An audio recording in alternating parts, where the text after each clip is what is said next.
Hi guys. Hi. Hi. Hey, is anyone funny? Well, That's what we're all waiting to see.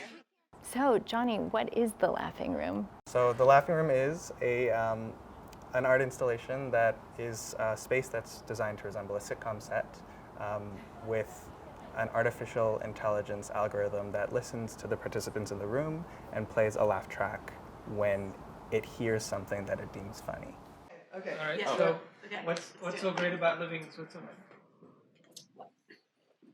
I don't know, but the flag is a big plus. It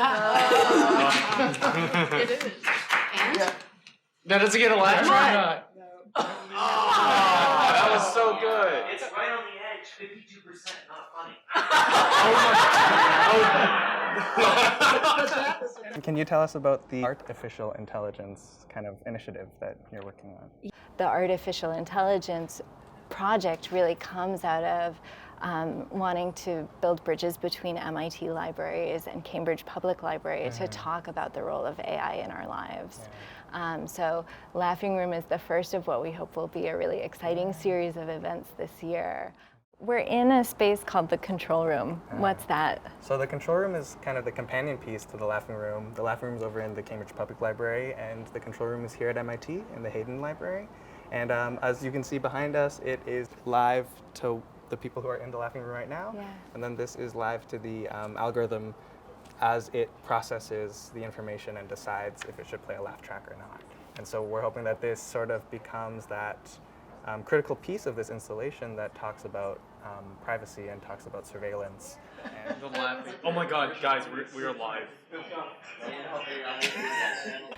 Hannah, how did you develop the AI? So we thought a lot about what we wanted to include in the data set, and we ended up going with stand-up comedy routines, basically scraped from YouTube. One thing we did that was kind of interesting was we made a data set solely of women and people of color to kind of decrease the amount of misogynist and racist values that our AI would include. It's one of the big kind of questions in AI now, right, is the biases of algorithms and the prejudice that can kind of be reproduced through algorithmic control. And there's this belief that like data is objective, and there's no such thing as objective data. Right. And there's no such thing as objective technology.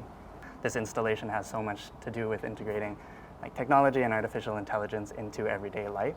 So on one side of the room, you see this regular living room type setup, but on the other, you have monitors, soundboards, every type of gadget that you could think of. It's a really dynamic space, I would say. Yeah. It likes knock-knock jokes. It really does, yeah, it really does.